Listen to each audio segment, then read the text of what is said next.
This is the show dedicated to raising up the next generation of men of faith and character. My name is Mark Stanifer. Welcome to the Next Man Up. Well, hey guys, welcome back once again to the Next Man Up podcast and the community that is changing the world because we're raising up the next generation of healthy and godly men. Thank you for being part of this community. Thank you for joining us once again for another episode. I'm excited to bring this conversation I had with Chris McAlister to you today. But before we get to that, I have another ask. So this is February, the month of love, right? And if you are enjoying this podcast, would you give us some love? Would you head out to Apple Podcast and give us a review? Let us know what you think. Give us a rating. Let others know what you think and the job that we're doing here to get this message out. And my second ask is, if you're not already a part of our email community, head on out to our website, thenextmanup.com, and get signed up. And if you want, you can download the free guide that comes with it, 4 Things Boys Need to Become Men. That's yours in exchange for joining our community. But if you're not signed up, let me encourage you to do that. We've got a big announcement coming here real soon, and I want to make sure that you hear about it and that we're able to get this message out to as many dads as we can reach. And so your help with these 2 things is very much appreciated. And of course, if you got any feedback for us, the email address is feedback@thenextmanup.com, or you can find us on Facebook at NMU Journey. Okay, so today's guest is Chris McAlister. He's a husband, he's a father, and he's a founder of a company here in the Columbus area called Sightshift, which is about helping ambitious people to be courageous and kind. Now, I first met Chris a few years ago through a mutual friend, and I've been following ever since and learning from him and just enjoying the way he presents the topic of leadership and engagement. And really, there's so much application here for us as men and for us as dads. And so I'm thrilled to have him on the show today.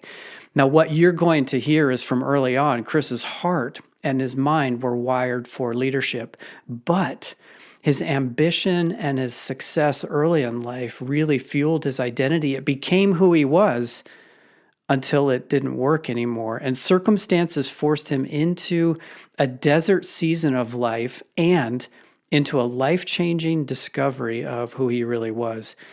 I'm telling you, this is a great conversation, and I know you will enjoy it because it will relate to so many of you and the challenges that you find yourself in as a man, as a professional, as a husband, even as a dad. So that's enough of me teasing this conversation. Let's let Chris tell you his story himself and get right into it. So here we go. Part 1 of my conversation with Chris McAlister. Well, Chris, so good to have you on the show today, man. I've been looking forward to this, and I know you're a busy dude, got a lot going on professionally and personally, and you know this as well. Time is one of our most precious resources, and so I sincerely appreciate you giving me and our audience some of your time today. I'm excited to get into your story and your wisdom, and so thank you for all of that and to come. It's fantastic to have you with us. Always privileged to be invited into a space where somebody is caring for an audience like you are, especially when it's around the message of fathers and dads. My story with my dad has impacted me so much, and I know that if we help anybody even a little bit with their stories, it's going to have a multiplier effect in society. So glad to be here. Well, it's interesting that you start right there with your dad, because that's often where I like to start with guests, because I know, and you know this, our fathers, whether for the good or for the bad, they have such a significant influence in our lives. And boy, we've had some crazy stories on the show, and I know a little bit of your story, but not a whole lot. And of course, our audience doesn't know you yet. So that's exactly where I'd like to start, which is kind of unpack, if you would, the relationship that you had with your dad and how it's influenced the man that you are today.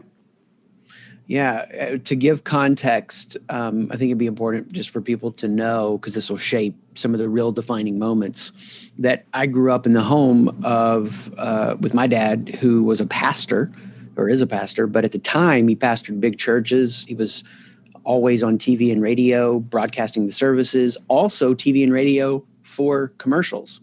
So it wasn't weird for me to be in the car and hear my dad on the radio, or watch TV and then there's a commercial with him on it. And growing up in that context, for me, seeing what his life was like, I would always say, I don't know what I'm doing in life, but I'm not going to be a pastor. I'm not going to do that. I'm not going to do that. And, but I did have a sense of like, I'm going to support leadership in my life. That I don't know how I could discern that at that age, but just had a sense of that awareness. And, a couple of defining moments. He was, when we were younger, playful and a part of our lives somewhat. It definitely is that narrative where ministry was always the pull, and it was the first rock into the bucket, to use the Stephen Covey example. So, but you didn't have that awareness at the time. You weren't a kid thinking, oh, I'm getting, leftovers. And when he was there, and when we were little, and it was fun. As we aged, because I say me and my brother, just the connection wasn't the same. And as I started to really become like even a boy going through puberty, moments that were, normal and authentic for that age became really shaming, and a lot of pressure around being perfect. And that part was exhausting and painful. And there was one really severe instance where, I just got this message that you can't be honest. You can't be open about what you're thinking or feeling or struggling with. I'm sorry to cut you off, but just to clarify. So this was sort of this message that you somehow received that was like, I can't be honest with what I'm thinking and feeling. Is that what you're saying? Yeah. Well, I was talking to a friend and made a comment about a musical artist being attractive in a music video, and that comment being heard, and then like pressure raining down about how terrible that is. And so rather than like a normal conversation of, hey, normal to be there, here's how you can direct that, the development and budding of your sexuality. Instead, it was, you've got to hide. You can't say these things out loud because it causes, consequences and punishment and shame. And it's hard to talk about these things because, I've got 6 books. I've got 2 more I'm working on now. I've never told that story in a podcast. I'll never put that story in a book just because it would be too painful for our relationship. I don't think that'd be healthy or good. It just wouldn't be wise. Kind of surprised I'm telling it now, but hey, we're doing it. Let's do it. Well, thank you. And then fast forward a number of years, and I'm a freshman in college, and I'm about to go home, or go back to the dorm, excuse me. I'm leaving home, and he just called me into his room to talk to me for a minute. He goes, hey, you're going to hear some stuff about me at church, from church, and I just want you to know, this is what's going on. And basically, he had led the church through a lot of growth, and there was a faction that developed that wanted to take the church back from him and get him fired as the pastor. Well, I had just really started caring about spirituality and growing and learning. Up through high school, I didn't really care, but I had an experience when I was a freshman in college in the dorm room that was really, really powerful. And so I started seeking growth and wanting to know how to grow spiritually. So I actually ended up getting a bunch of my friends from college to come back to the church he pastored with me. It was about a 45-minute drive. I mean, it went from inviting like 3 friends to 7 friends to we had 100 people coming. Oh my goodness. Loading up in cars and driving. I mean, it grew fast. And so he's like, hey, so you're going to hear some stuff. And I say, listen, if it involves you, I'm going to be back. He's like, I don't want you to be back. I don't want you to see what's going to happen. I was like, no, I want to be back. So we took, a bunch of friends back to college. We then made the drive back, I say we, because a few friends came with me. And And while we're driving back, I had this experience that was, for lack of a better way of saying it, a mystical type calling experience. And I can go into some detail around that, but it was like, oh my gosh, am I supposed to be a preacher? And we go back and this service is happening. And while my dad is talking, one of the old school terms here, deacons, interrupts him and starts yelling and trying to get the other faction to get activated. My dad just pulls back from the pulpit and kind of slumps over and starts crying. So I'm 18 years old and, I have no idea where any of this came from. All I know is at first I had a lot of anger and I was going to go at that guy. And I had a friend beside me. We ended up going through college together. He's a pastor in Memphis now, but he's 6'4" and I'm 6'1", but he's much bigger frame, just like sat on me and held me down. And it was, he prays over me and this energy kind of dissipates. And the next thing that happens is I go up and then I stand, behind the pulpit. And of course the place is packed out. I mean, there was all this buzz around what was going to happen. And I just issued a charge to the men. That's what I said. I still remember, this is a very vivid experience in my life. And I said, the problem right now isn't what that guy did, but it's that the good men won't stand up. And then at that moment, they all just kind of flooded around us.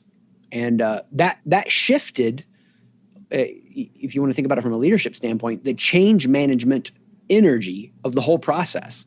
And so for the next month, it wasn't just, this church being embroiled in this battle of these power players trying to take power back.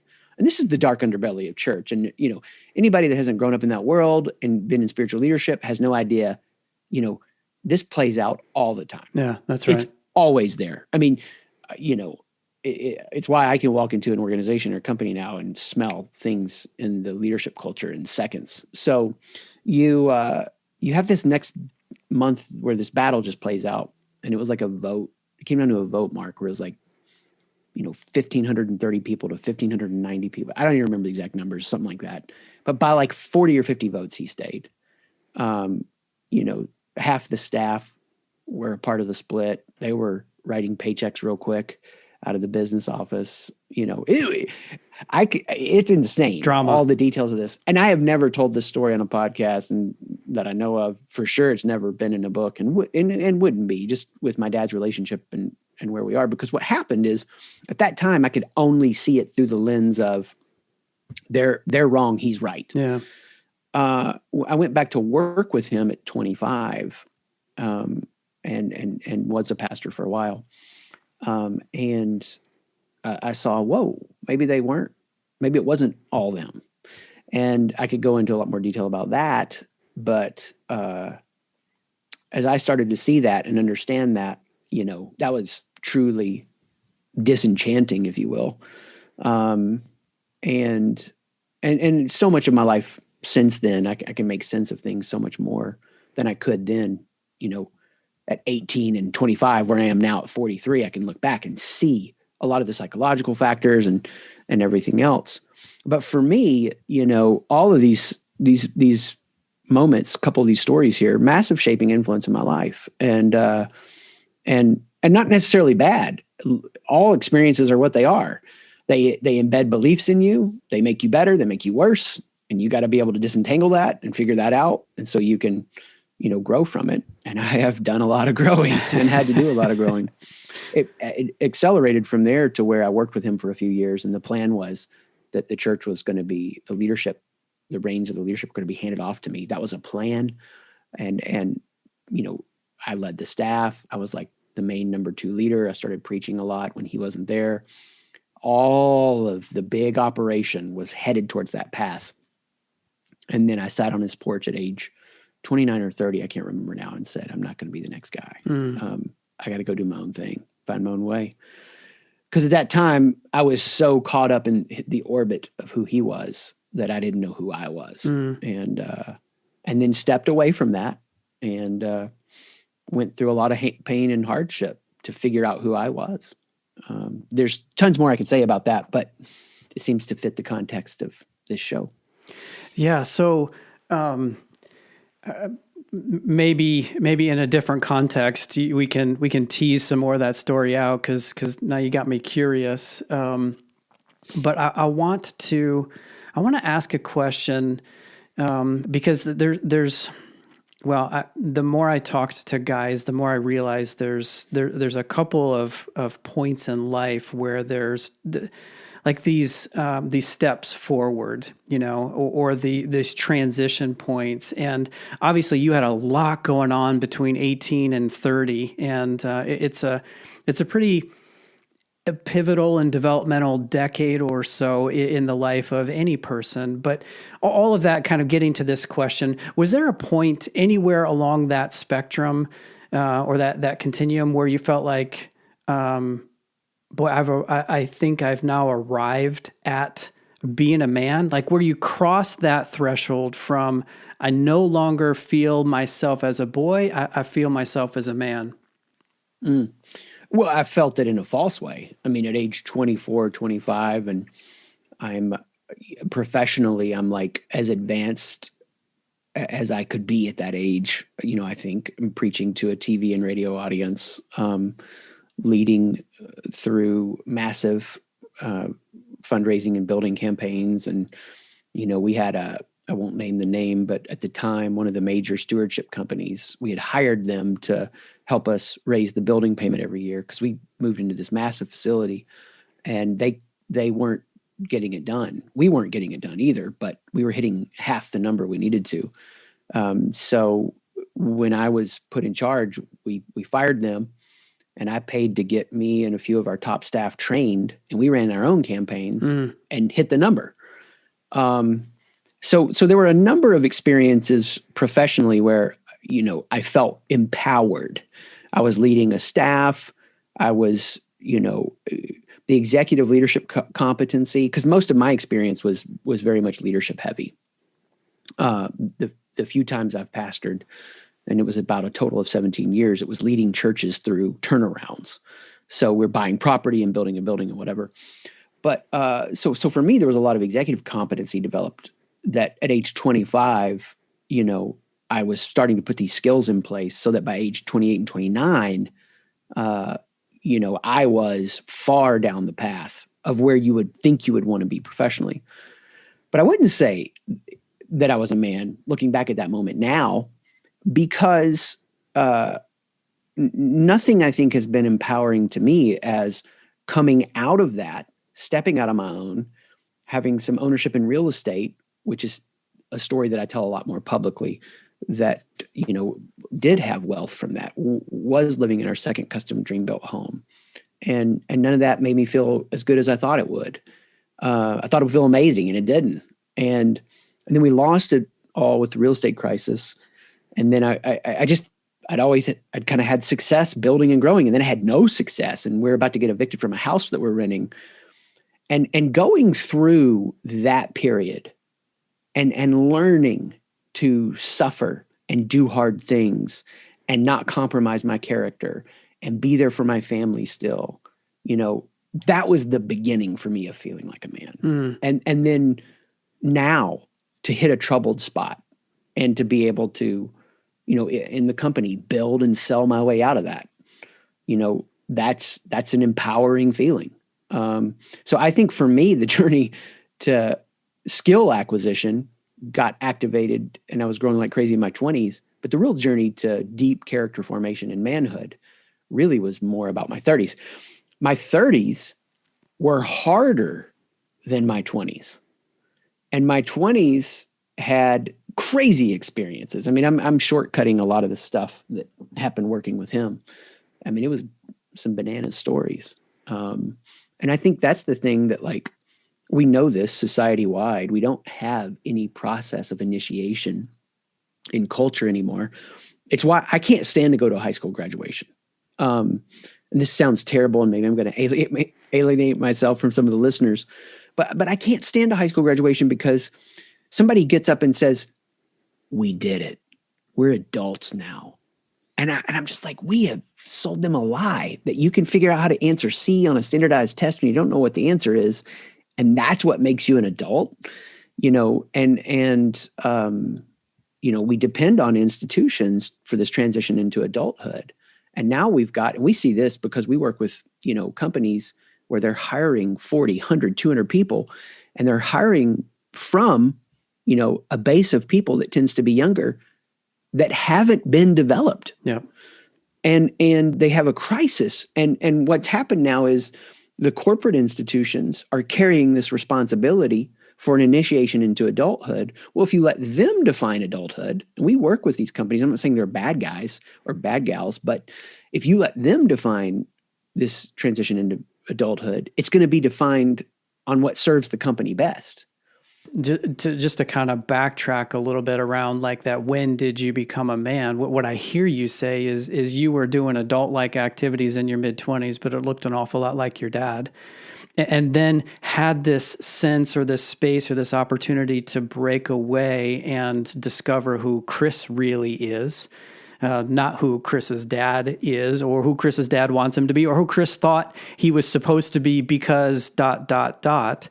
You had this breakaway moment, and it's interesting that you talk about the 30s being harder than the 20s, and my guess is just because of probably relearning things you thought you learned and known, or asking better questions, or going through the challenges, the suffering, the difficulties. But like those become such pivotal and formational events, and anyway, just the things that I'm hearing and really captivated by your story, much of which I didn't know, which is why I asked the question. It's always fun to see what comes out. In my 30s, I was piecing together a lot of like, how did I get here? How did I not know who I was? How could I not know who I was apart from what I do? I mean, that was the big breakthrough that I had. I'm holding this eviction notice in my hand from a house we're renting. And I mean, just at the absolute bottom. And I had a moment that was really profound where I was like, oh my gosh, if we stay in this house, do I feel better about myself? If we leave, do I feel worse? What if who I am and what I do are different? And that was the life-changing idea that I've built my life around since that moment. Whoa, there's who I am. And there's the roles and the relationships I fulfill. That's right. So I'm more than a husband and a father and company owner, whatever. And I'm even more than my given name. I'm more than Chris. There's an isness that's hard to define and ineffable. And what was so life-changing about that idea for me is that actually makes you a better dad. If you parent without an awareness of who you are, then you ride their reaction to you. Yep. Do they think I'm doing a good job? Am I performing well for them? Are they happy with me? Can I make sense of their emotions? Can I be responsible for their emotions? All these negative things that happen. But when I know who I am, I live my life, my truth at the overflow of my identity. It rolls into the mission. It rolls into the role. It overflows into the relationship. Well, then I'm not a jerk, take me or leave me.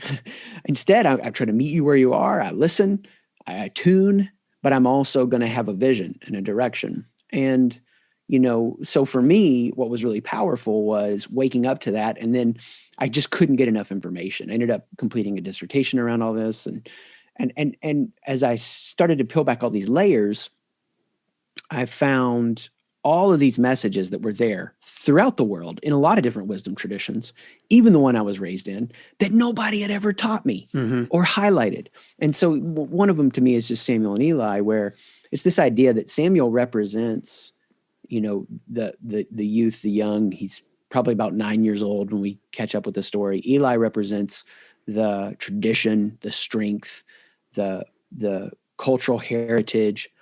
And for most of human history, especially during that era, there wasn't a question of what your worldview was. Here's your worldview. Here's what it means to be an adult. Here's the initiation passages into that adulthood. Here's what we think. Here's how we live. We already figured all that out. It's kind of like the Truman Show where he goes, I want to be an explorer. And the teacher pulls the map down and she's like, we already found it all. They're trying to keep him there. And now we live in an era where, there's a million ways to construct an identity. I think that's part of what makes modern living hard, and it's what's going to make it harder is these boxes of worldviews are going to just keep breaking for people. But yet in this era, even in this era of fixed passages of transition, and here's what it means to be an adult, we have this story where this boy, 9 years old, comes to the main dude who would have represented the strong parent, the religious, cultural institution, all that, and goes, "You called for me?" And he says, "No, I didn't." And he comes to him that third time, and then Eli's like, "Well, wait a second, go lay down and say, 'Here I am, Lord, speak.'" And the powerful thing there for me that's so huge, Eli has the courage to hand Samuel off to his own process of becoming, even as a boy. Here's the test for if you're a part of a healthy institution or not. Not that you could actually test it out this way, but can you go to that institution, parents, whatever, and go, "Tell me who to be"? And they say, "Yes, we will do these things." And when instead what happens is, "We can't answer that question for you. You go find that out." And we can give you guidance. We can accelerate your learning. We can be a part of the unfolding process of your evolution and who you're becoming.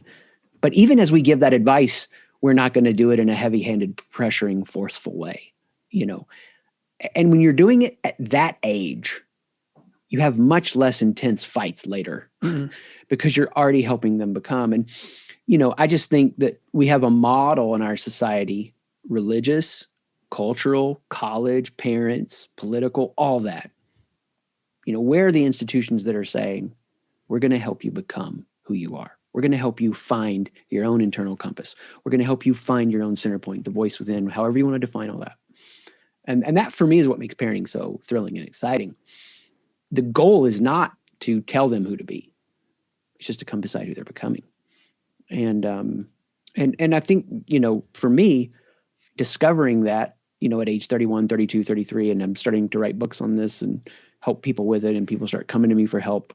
I think sometimes I feel like this kid who discovered crayons, and they're like, "Yeah, we all know that was obvious. It just wasn't obvious to you, Chris, because you kind of missed that lesson."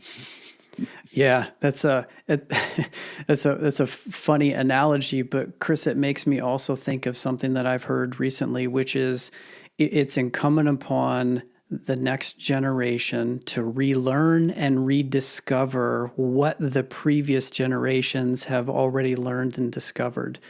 And when that doesn't happen, we get these breakdowns and these gaps and these insufficiencies and things like that. But that's what I hear you saying in that story where I love the way you put it, where Eli lets go and lets Samuel begin that discovery process. And I have grown my awareness of how important the question is, who are you becoming?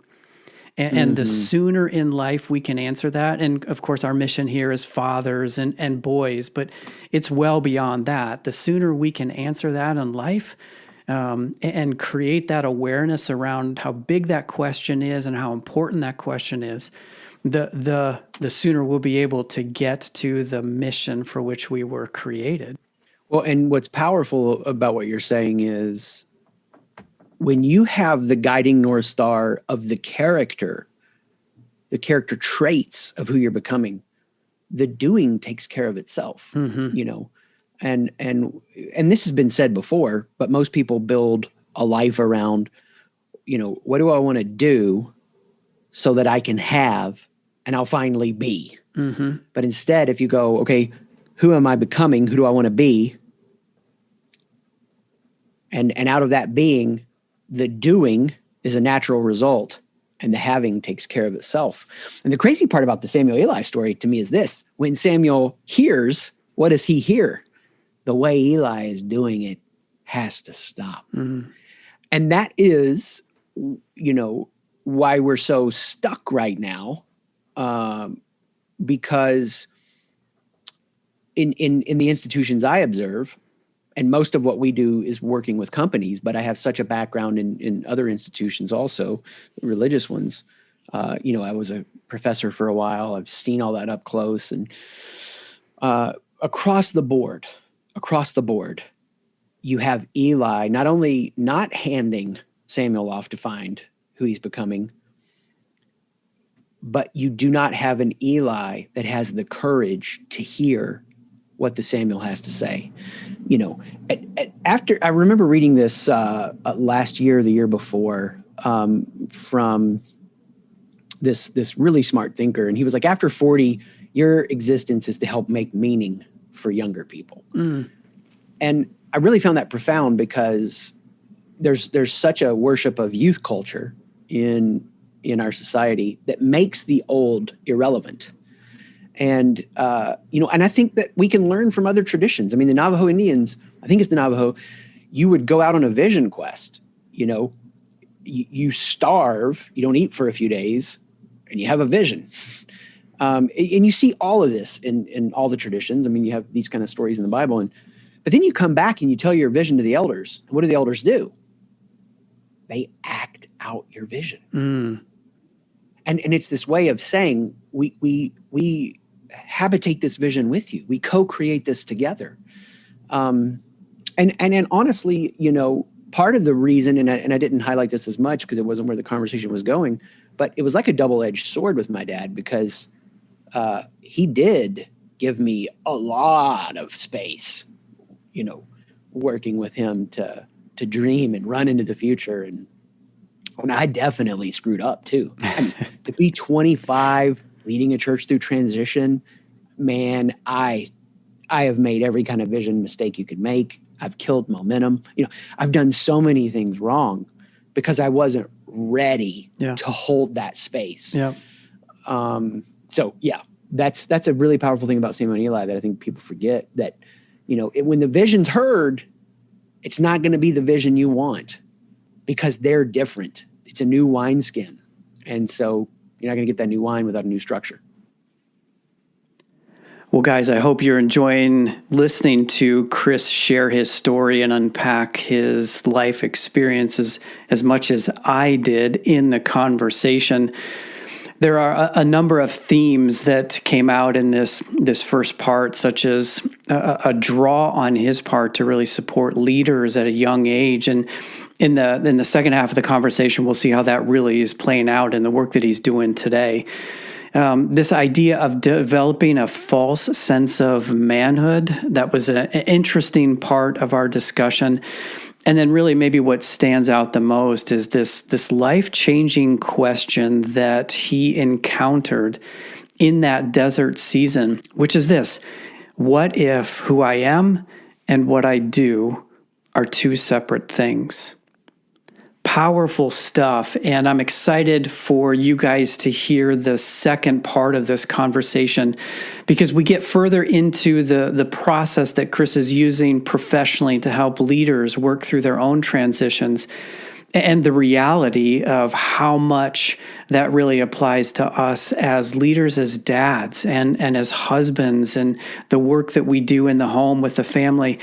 And there's another interesting component of the conversation where we talk about why entering the cave, metaphorically the cave, is always where we find the greatest treasure. So that and more is coming in part 2 next week. But for now, we're going to pause here. And once again, thank you for being part of this community. Thank you for joining us on this episode today. And I look forward to being back with you next week in part 2 of this conversation with Chris McAlister. Until then, guys, adios.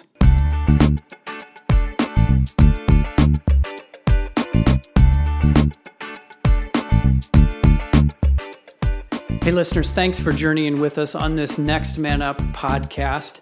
We would love to hear from you. Maybe you have a question or an idea, perhaps a topic for us to consider.